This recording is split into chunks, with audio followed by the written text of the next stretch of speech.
So these are really the two philosophies that we have competing with each other in the world today. Who brought man the gift of fire? Prometheus. Who was Prometheus? Lucifer. What was the gift of fire? Knowledge, intellect. Hasn't man created industry, culture, society, science from the use of one solitary thing? Fire. Without fire, none of it would have occurred. None of it. Nothing. There would be no society without fire. That's how it's represented in the ancient myths and in the mysteries.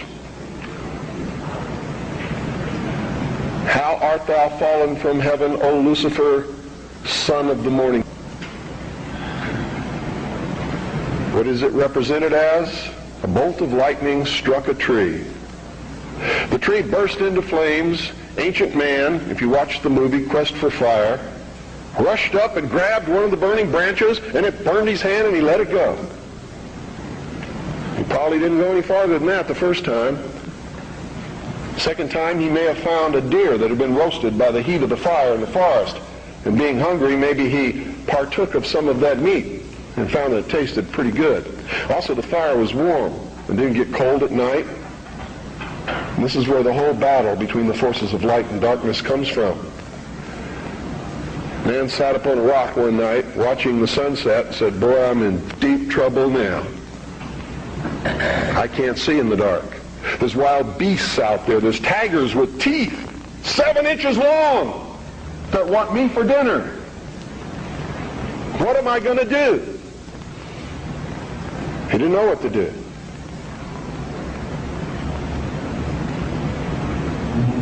Neither would many of us put in that situation.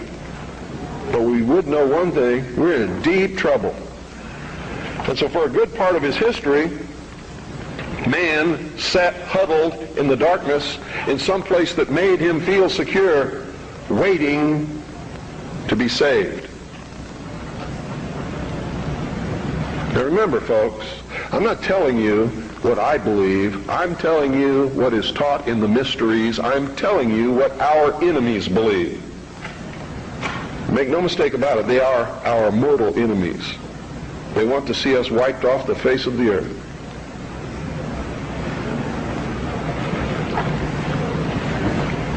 Man huddled in this darkness, fearful, trembling, cold, hungry. And around about he could hear the beasts roaring. And sometimes they were roaring because they were after him. And sometimes he was eaten. A man eventually saw another tree struck by lightning and grabbed that branch with that flame on it. And by a little experimentation, he learned how to keep that fire going.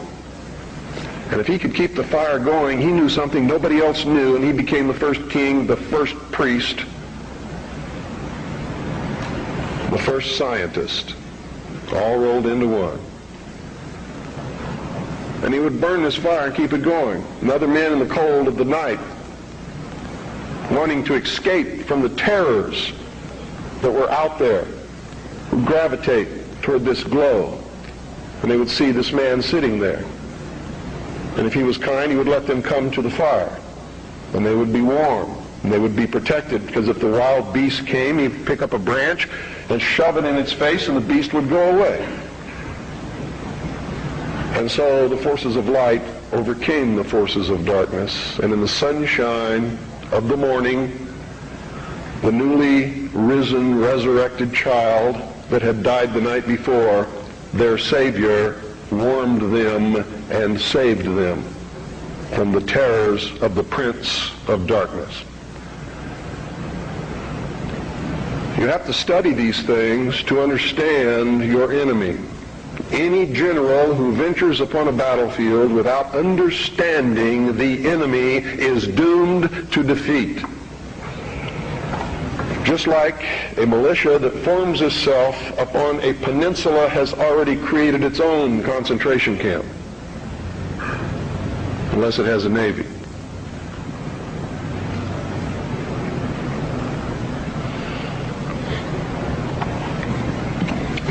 Damn good militia, I might add.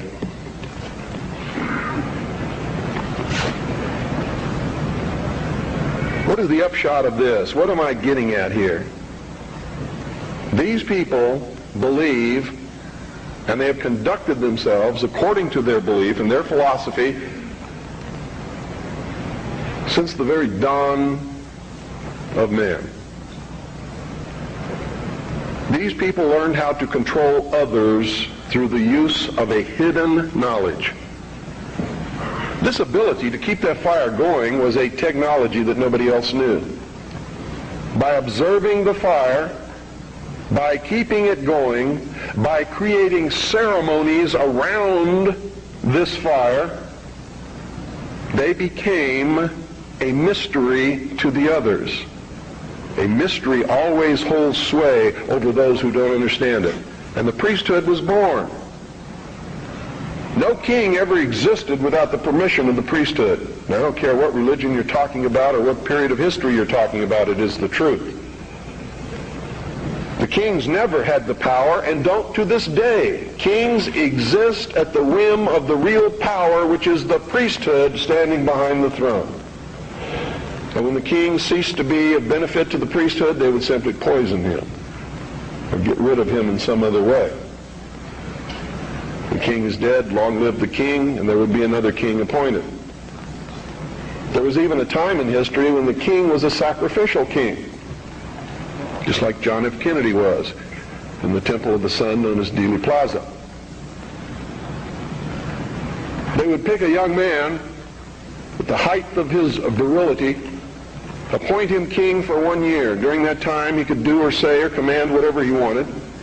The priesthood was always there to make sure he commanded the right things, have any woman that he wanted, and at the end of the year, he was ceremoniously sacrificed upon a rock, his heart ripped out, his body dismembered into 14 pieces and scattered over the land. And this is where the legend of the Osirian cycle began. It was to ensure the fertility of the crops of the next year. And young men would volunteer for this in their patriotic duty to their kingdom, to their family, so that they could have prosperous years. Much as our young men may volunteer to rush out over the water to a place called Kuwait or Iraq and die in the God-forsaken sands of a place that nobody can even find on a map and never heard of until it happened, all so that he can be called a patriot, someone his family can be proud of. It escapes me how they can ever arrive at these conclusions, but they do, and the priesthood always takes the most advantage of this willingness to sacrifice oneself upon the altar of his country. The problem with it is very seldom really for the country. It's for the advancement of the agenda of the priesthood, whoever the priests happen to be at the time. Am I attacking the church? You better believe it. All churches, all organized religions that have existed since the beginning of the time.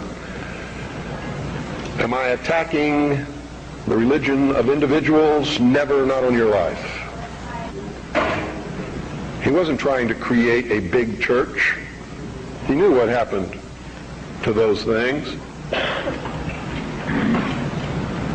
And you're all wrong about that, man. When you say you shouldn't get angry, you shouldn't curse,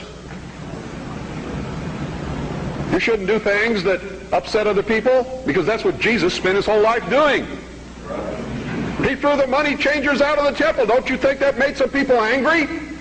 Don't you think it was rude to walk up to somebody's place of business, smack them in the mouth, grab their table, and throw it out the door? What about the time he cursed the fig tree? You know, pious Christians sometimes make me very angry.